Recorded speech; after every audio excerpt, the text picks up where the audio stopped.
respond to what effect, apa efeknya, apa dampaknya, itu sebagai responnya. Bentuk-bentuk komunikasi ini ada beberapa.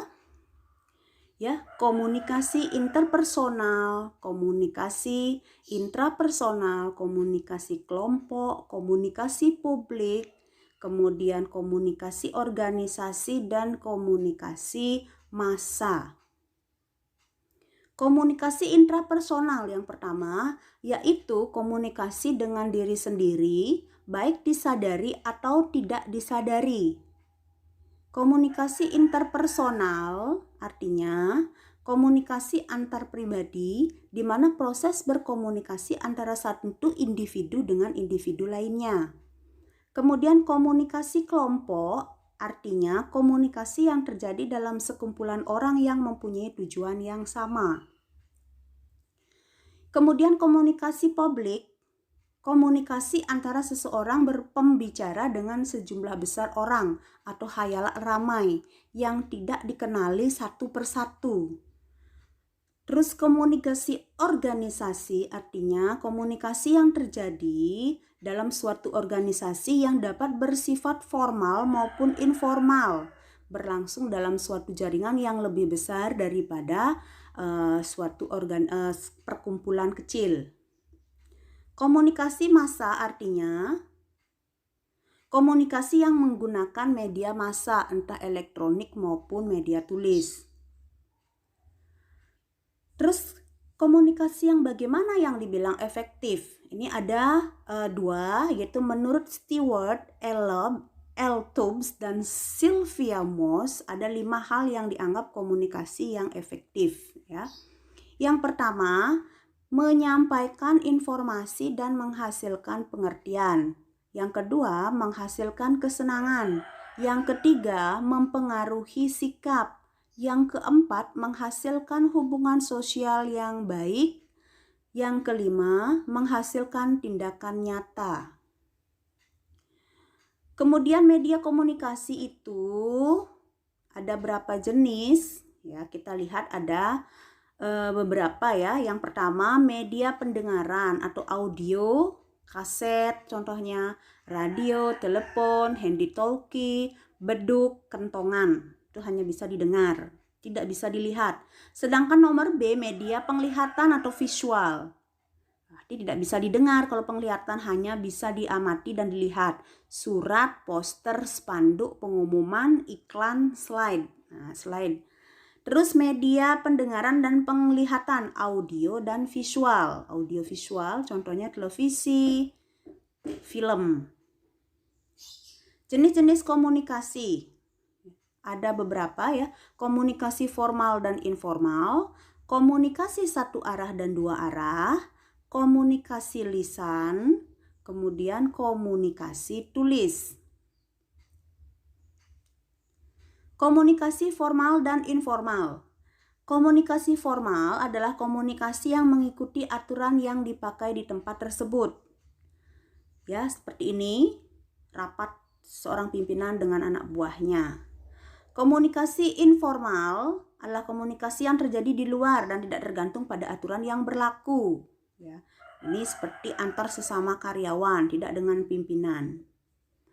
Kemudian komunikasi satu arah dan dua arah. Kalau komunikasi satu arah, pengirim berita berkomunikasi tanpa meminta umpan balik, hanya menyampaikan saja. Jadi pendengar tidak usah merespon. Sedangkan kalau komunikasi dua arah, ada penerima pendapat dan memberi umpan balik. Ya. Nah, seperti ini dua belah pihak berperan. Komunikasi lisan artinya komunikasi yang langsung, di mana komunikator dapat secara langsung menyampaikan pesan kepada komunikan. Kalau tertulis, komunikasi yang dilakukan dengan tidak langsung, di mana komunikator menyampaikan pesan kepada komunikan dengan menggunakan tulisan. Terus, teknik komunikasi yang efektif itu yang seperti apa? 1. Mendengar dengan aktif. Kemudian 2. Terampil dalam berbicara. 3. Gaya bicara yang tepat. 4. pengampuan yang menarik ya, seperti pakaian, pandangan muka, raut muka atau raut wajah. Memperhatikan yang diajak berbicara atau berkomunikasi. Dan yang terakhir adalah mengingat nama. Proses komunikasi seperti ini ya, dimulai dari komunikator. Komunikator akan menyampaikan message atau pesan kepada komunikan. Kemudian komunikator menyampaikan message dalam bentuk media ke komunikan. Kalau komunikator ke message dan komunikan itu secara langsung, tapi kalau komunikator ke media dan komunikan ini tidak langsung. Nah, sekarang antara komunikan ke komunikator itu menyampaikan feedback atau umpan balik. Artinya komunikan memberikan umpan balik kepada komunikator. Hambatan komunikasi ada beberapa. Yang pertama, hambatan pada komunikator dan komunikan. Yang kedua, hambatan pada kode-kode yang digunakan. Ketiga, hambatan pada saluran atau media yang digunakan. Dan yang terakhir, bagaimana situasi komunikasi.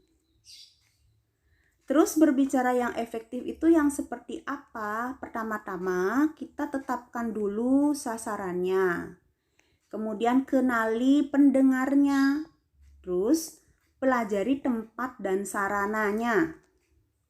Terus lakukan manajemen waktu. Persiapkan bahannya dan kelola teknik penyampaiannya. Terus mendengar yang efektif itu yang seperti apa? Seseorang tidak hanya sekedar mendengar, tetapi mendengar dengan konsentrasi dan diikuti usaha untuk memahami pesan atau informasi yang disampaikan. Kualitas pendengar ya, satu ya, bukan pendengar, artinya pendengar yang berpura-pura mendengarkan tetapi sesungguhnya tidak sedang mendengar, tidak konsentrasi artinya ya. Pendengar yang dangkal artinya pendengar yang hanya mendengarkan suara tetapi tidak mencoba memahami pesan. Ya. Kemudian ketiga, pendengar yang bersifat kurang perhatian artinya pendengar yang hanya mendengarkan suara dan memahami pesan tetapi sambil melakukan aktivitas lain. Terakhir, pendengar dengan sikap sungguh-sungguh artinya pendengar yang memperhatikan dan memahami pembicaraan sehingga pesan itu dapat diterima. Baik anak-anak, itu saja yang kita bahas pada pertemuan kali ini. Ditonton terus videonya dan jangan lupa untuk di-subscribe. Terima kasih.